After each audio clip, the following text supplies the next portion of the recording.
Nuh ini bodoh, kapal itu di laut, ini malah di atas gunung. Nuh melakukan persiapan, toh seluruh persiapan tidak ada ruginya. Ibu-ibu yang kami muliakan, persiapan kita sebenarnya bukan fisik begitu saja, tapi persiapan yang paling serius itu adalah imannya diluruskan.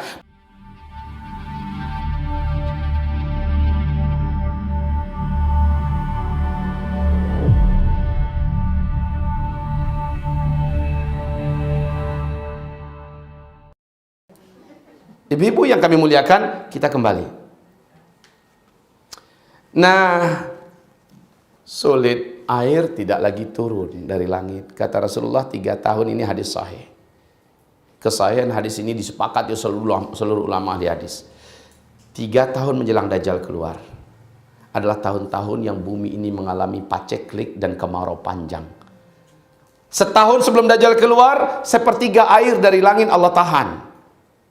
Sepertiga tanam-tanaman yang dapat dimakan dan hewan-hewan ternak yang dapat dikonsumsi oleh manusia pada mati.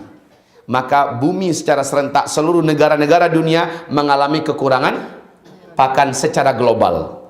Orang mulai kelaparan. Waduh Bu, kalau cuma India yang kelaparan, mungkin di negara lain yang subur makmur yang masih banyak bisa menolong kan?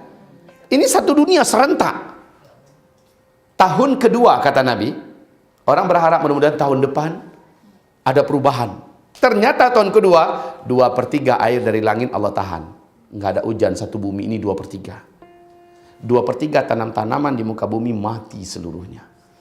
Dan hewan ternak yang dapat dimakan juga seluruhnya mati. 2/3-nya. Berarti tersisa 1/3 untuk dimakan berebutan. Nah, saat itulah hadis sahih Bukhari di dalam kitab Al-Adabul Mufrad. Ya. Dijelaskan oleh Rasulullah, takkan terjadi kiamat sampai tetangga rela mendatangi tetangga yang lain dan membunuh tetangga itu untuk memperebutkan sepotong roti yang dikira atau disangka ada pada tetangganya. Padahal tetangga juga kelaparan. Nggak ada. Lah kamu bohong. Lalu setelah dibunuh, dia cari makanan yang ada di rumah. Sampai begitu parahnya. Tahun ketiga, ketika Dajjal keluar. Nah inilah saatnya kenapa manusia banyak menanti-nanti kedatangan Dajjal, ya. Tahun ketiga Dajjal tahun itu keluar, total dari langit tidak ada air turun sama sekali. Ibu dapat bayangkan, orang kalau hidup nggak ada air gimana? Ibu mungkin kepikir anakku gimana, cucuku gimana. Saya yakin ibu nggak akan kepikir anak cucuku, aku bagaimana, itu yang akan menjadi pikiran. Sehingga para sahabat bertanya ketika itu, ya Rasulullah, kalau kami hidup pada saat itu, apakah yang dapat mempertahankan hidup kami? Nabi menjawab, saat itu zikir adalah amalanmu yang dapat mengenyangkan perut, yang dapat mengganti makan dan minum. Saat itu zikir berubah menjadi sesuatu yang dahsyat. Makanya kitab kita tulis dengan tulisan zikir akhir zaman. Bagaimana menurut ulama salaf memunculkan energi zikir. Dan zikir ini akan sangat kuat energinya jika sebelumnya ibu adalah orang yang beriman, imannya lurus. Bila ibu sebelumnya, sebelum kejadian ini, orang yang punya amal-amal soleh yang berlapis-lapis Bu. Di sedekah ibu rajanya, di umroh ibu pernah melakukannya, bahkan sering berulang-ulang. Dibaca Quran ibu telah khatamkan berkali-kali. Di tahajud ibu termasuk orang yang bangun tengah malam. Di duha ibu nggak absen, nggak alpa. Puasa Senin Kamis ini puasa bid, insya Allah banyak puasa ya. Nah, ini hari bid yang kedua ya. Di puasa bid ibu nggak mau absen juga. Pokoknya dalam kebaikan ibu selalu ada di situ. Maka orang yang macam gini dijamin oleh Allah di surat Al-An'am ayat 158 tadi bahwa dia pasti selamat. Ketika dia berzikir, zikirnya langsung ketika itu berfungsi sebagai makanan baginya, perutnya kenyang. Walaupun kempes tapi kuat tenaganya. Masya Allah. Ibu-ibu sekalian yang kami muliakan. Setelah itu hamba-hamba Allah yang kami muliakan.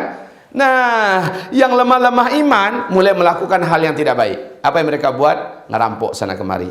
Membuat geng-geng dan klub-klub untuk melakukan perampokan ke sana kemari. Apalagi yang punya senjata. Apalagi yang memang iman gak ada, ya, maka mereka ya seperti zaman dulu, Bu, zaman koboi dulu.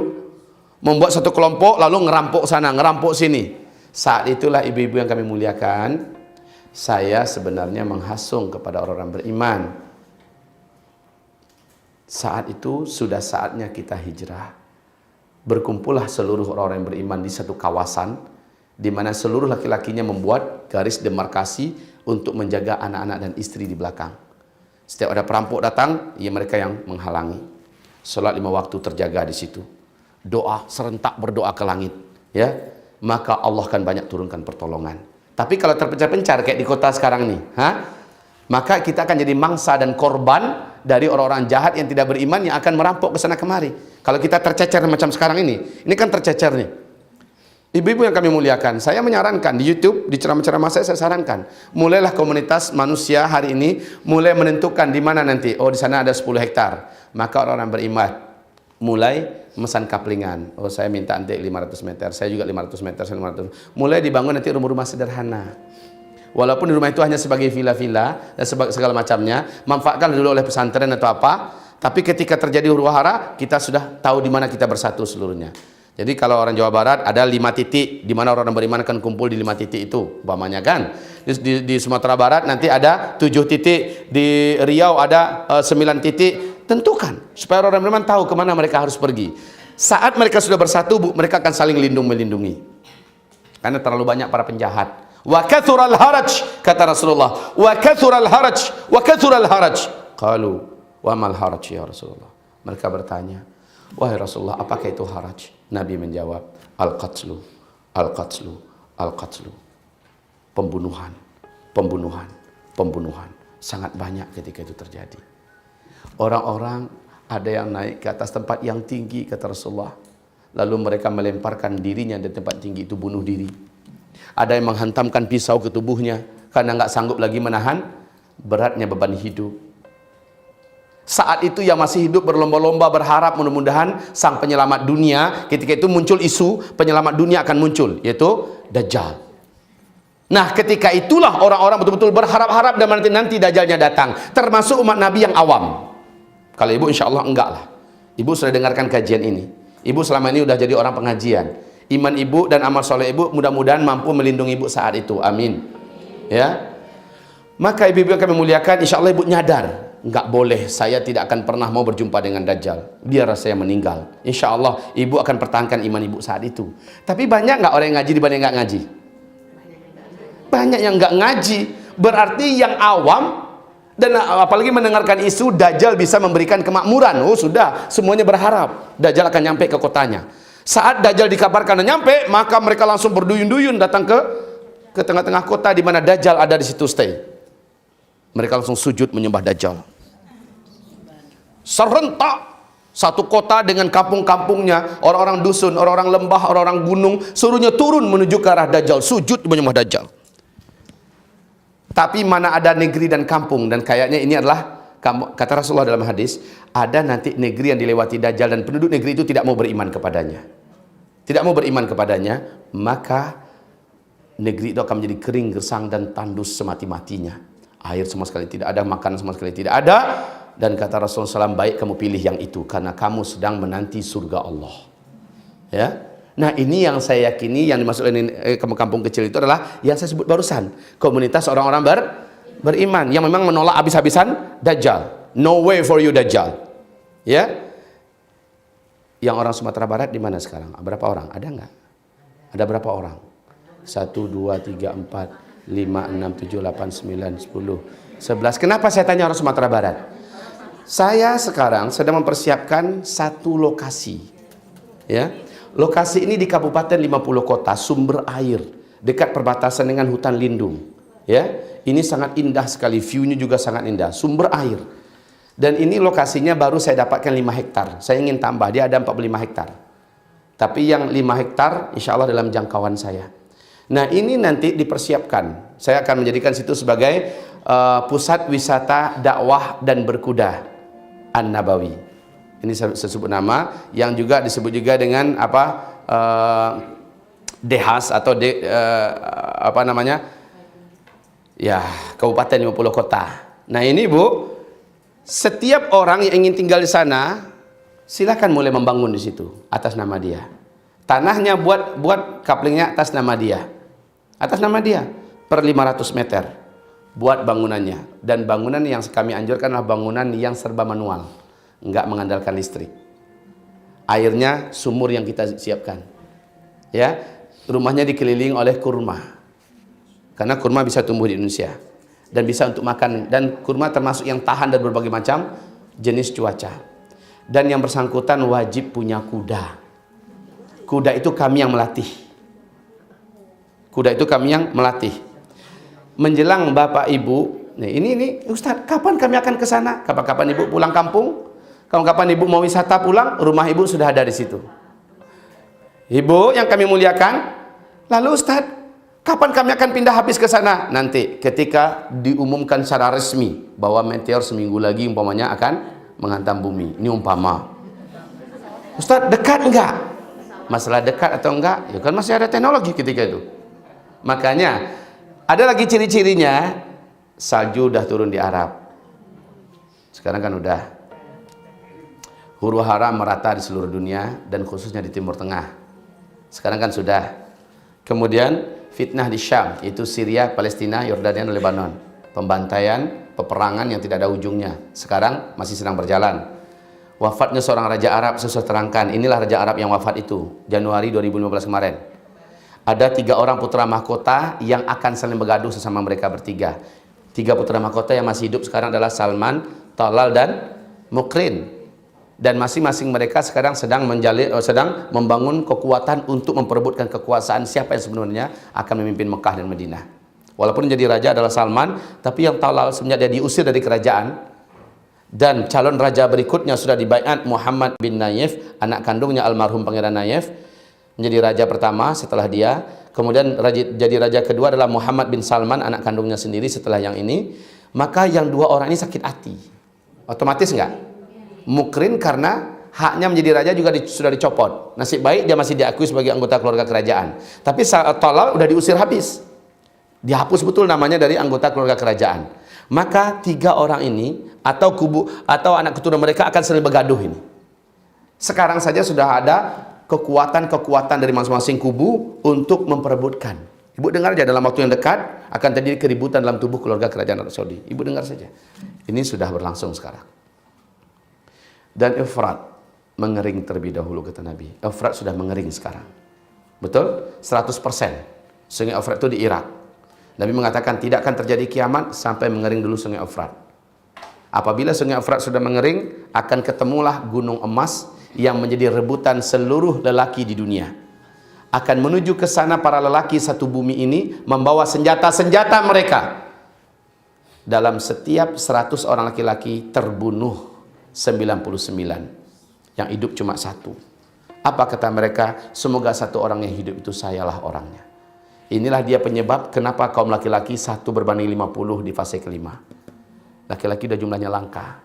Mereka banyak terbunuh dalam perang dan perang. Ya, ibu-ibu, apa kata George Bush?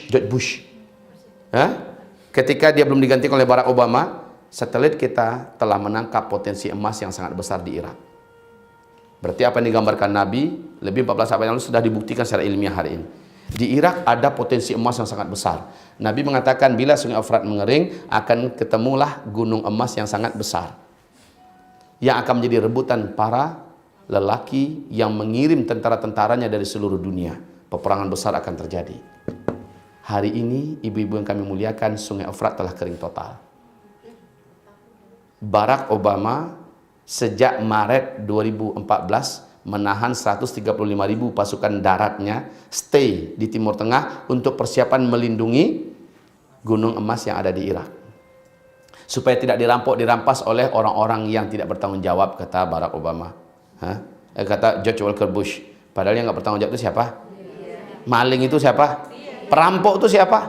Penjahat itu siapa? Dia yang ngomong kami ingin lindungi emas itu dari tangan-tangan yang jahat yang tidak bertanggung jawab. Baik, ibu-ibu yang kami muliakan, kemudian kita sedang diambang perang dunia ketiga. Oke.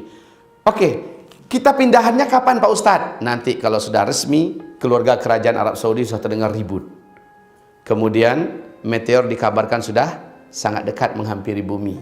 Ya, sudah banyak hal yang sangat positif. Saat itu ibu baru pindahan total. Jangan lagi tinggal di kota. Kalaupun ternyata kita meninggal di sana, kita meninggal bersama orang yang beriman. Ada yang mengafani kita. Ada yang menguburkan kita. Ya, kalau kita perlu air, umpamanya di rumah kita bisa menimba kembali air seperti zaman dulu. Dibandingkan di rumah-rumah canggih kita kayak gini, airnya bagaimana yuk? Mengandalkan keran kan? Keran ini bisa nggak mengalirkan air kalau saya teknologinya musnah? Listrik udah nggak ada. Nggak ada, panik ibu. Rumah-rumah mewah ini akan tinggal. Jadi saat itu yang paling ideal adalah kita jual aset-aset kita. Tapi saat itu, kalau sekarang nikmati dulu hidup seperti biasa. Perbanyak saja amal soleh. Masuk akal nggak? Ya, nikmati hidup ini seperti biasa. Tapi kalau itu sudah teramat sangat dekat dan sangat nyata, ibu akan katakan, ini yang diceritakan Ustaz Zul dulu, ini yang disampaikan dulu, ini. Kalau sudah yakin seperti itu kejadiannya, cepat. Mobil-mobil segera lelang. Jual. Kalau orang kafir kan enggak. Orang kafir kan tidak akan percaya di ini semua. Yang percaya kan hanya segelintir orang-orang beriman. Nah, ibu, saat mereka sudah beli, umpamanya sebulan sebelum kejadian, lalu mobil kami menjelang kejadian itu apa Ustaz? Rental aja dulu. Banyak amat mikirnya. Ya Bu ya, harta kami diapakan yang banyak ini, yang sampai miliar-miliaran dunia karena jual rumah. Gampang ibu-ibu, sedekahkan ke langit, ke pemilik langit dan bumi, dan jadikan itu niat gitu sebagai pelindung diri kita dan keluarga kita. Sisanya belikan kuda, belikan kambing, belikan sapi, jadikan itu sebagai aset yang dapat kita pakai di lembah di mana kita saling berkumpul. Jadi di Sumatera Barat ada berapa titik? Di Jawa Barat ada berapa titik? Ya, jangan di kota-kota besar begini, tapi betul-betul di pedusunan yang ada sumber airnya di situ. Ingat ini baik-baik ibu-ibu yang kami muliakan. Cuma kalau ada ibu mengatakan, alah gadang naut tahu Ustaz kok. Faham bahasanya nih? Nah itu terserah. Nabi Nuh juga dikatakan gila kan? Saat dia membuat kapal di atas gunung. Nuh ini bodoh. Kapal itu di laut, ini malah di atas gunung. Nuh melakukan persiapan. Toh seluruh persiapan tidak ada ruginya. Ibu-ibu yang kami muliakan, persiapan kita sebenarnya bukan fisik begitu saja, tapi persiapan yang paling serius itu adalah imannya diluruskan, pemahaman tauhidnya dibenarkan, akidahnya betul-betul disamakan dengan akidah Ahlus Sunnah wal Jamaah seperti yang diajarkan Rasulullah, dan amal solehnya siang malam berlomba. Ajak semua keluarga yang mau diajak untuk berlomba. Siapa yang duluan khatam Quran? Karena Allah. Siapa yang boleh banyak sedekah? Karena Allah. Siapa yang mau pergi umrah? Karena Allah. Siapa, mumpung masih ada teknologi, gitu loh, mumpung masih ada teknologi, berlomba-lomba beramal. Yang masih punya suami, maka benar-benarlah ambil hati suami, taati suami, jadikan suami ridho dengan kita. Karena ketahuilah ibu, yang paling awal banyak meninggal dunia di muka bumi adalah kaum lelaki. Kami yang paling banyak cepat diambil oleh Allah Subhanahu wa ta'ala. Ibu-ibu yang kami muliakan, dan ketika ini semua terjadi, Allah berkat amal ibu, Allah akan lindungi kita. Ibu masih ingat 3 orang yang masuk dalam gua, terkurung? Yang menyelamatkannya apa? Duitnya. Dinar dirhamnya menyelamatkan. Amalnya kan? Amalnya dia doa, ya Allah, ya Rabb, hamba dulu mengamalkan ini. Maka jika amal itu engkau ridhoi, engkau terima, selamatkan hamba hari ini. Allah bukakan sepertiga pintu. Ya kan? Kemudian yang lain juga berdoa-berdoa, akhirnya semua terbuka. Lihat, di dunia saja amal sudah bisa menyelamatkan. Bu, di awal-awal kitab ini, kitab Zikir Akhir Zaman, kami menyebutkan situ tentang kisah Nabi Yunus dalam perut ikan. Coba lihat keajaiban zikir dalam samudra yang paling dalam. Lihat itu ada subjudulnya di dalam di halaman Coba lihat bagaimana Allah berfirman, laula an kana minal musabbihin la labitha fi batnihi ila yaumi yub'atsun. Kalaulah Yunus bukan termasuk orang yang banyak ibadah sebelumnya, banyak berzikir, bertasbih sebelumnya, pasti Yunus akan tinggal dalam perut ikan sampai hari kiamat. Coba Bu, Yunus masuk perut ikan itu berapa lama? Berapa lama Nabi Yunus dalam perut ikan? Berapa lama ibu? Jawab aja nggak tahu. Pura-pura mikir lagi. Biar cepat Bu, Allah wa Rasuluhu a'lam. Para ahli tafsir mengatakan, ada yang mengatakan 1 minggu, ada yang mengatakan 20 hari, ada yang mengatakan 40 hari. Seberapapun lamanya, nggak masuk akal Bu. Dalam perut ikan yang sempit, dibaluri oleh cairan ikan yang beracun, nggak ada oksigen yang untuk dihirup, apalagi dalam kedalaman samudra yang paling dalam. Ya nggak ada makanan, mampu bertahan pada hari dalam kegelapan. Subhanallah, dia bisa hidup. Ternyata rahasianya kata Allah, karena sebelumnya Yunus adalah orang yang banyak amal soleh. Coba ibu lihat. Jadi di masa-masa dukhan ini terjadi segala macamnya, kegelapan apapun bumi ini, oksigen waktu 40 hari ini kan sulit untuk dihirup kan, gelap gulita, nggak ada yang mau dimakan. Saat itu yang dapat membuat kamu tahan adalah amal soleh. Subhanallah. Pantesan Nabi pas fitnah Syam, coba lihat ini bu, semuanya mata, lihat ke sini. Menjelang Al-Mahdi muncul, salah satu ciri khasnya adalah fitnah membara di Syam. Coba perhatikan, Nabi mengisyaratkan di sini, yang udah saya tulis di sini, badiru bil a'mali fitanan. Barulah kita paham kenapa ya Nabi nyuruh kita berlomba-lomba saling memperbanyak amal soleh di masa-masa fitnah di Syam. Syam itu kan Palestina, Syam itu kan di Syria, Syam itu kan di Yordania dan Lebanon. Kenapa Nabi menghasut kita memperbanyak amal soleh? Karena berarti ke depan eskalasi daripada fitnah dan petaka di bumi ini semakin meningkat, terus meningkat secara tajam, yang mengakibatkan orang-orang yang minim amal soleh, dia tidak akan mampu bertahan lalu jatuh. Ketika dia jatuh, dia murtad. Puncaknya adalah ketika Dajjal keluar. Makanya amal soleh ya bu ya, amal soleh, bukan amal salah. Amal solehnya diperbanyak. Ibu-ibu sekalian, hamba-hamba Allah yang kami muliakan, ketika Nabi menghasung amal soleh, ya amal soleh, bukan, nggak ada solusi yang lain. Saya juga mau buat bunker, salah. Saya Pak Ustadz, sekarang saya nggak akan sama dengan orang, kalau udah kayak gini Pak Ustadz, biar anak saya nggak usah masuk universitas, karena nggak ada guna lagi ijazah masa yang akan datang, udah dekat waktunya ini. Juga salah. Anaknya tetap sekolah, tapi syaratkan kepada anak, dengarkan bahwa kita di akhir zaman, sehingga anak nyadar diri, jangan sampai memurahkan harga diri, dijual ke pindah-pindah tangan dari laki ke lelaki. Yang laki-laki juga jangan pernah melakukan dosa ini dan itu, stop. Sholat 5 waktunya berjamaah, dia kejar ke masjid, dia tahu ini akhir zaman, persiapkan diri sebaik-baiknya. Ketika khilafah tegak, bumi ini kembali tenang, kehidupan kembali tenang, dialah yang akan mengisi khilafah itu.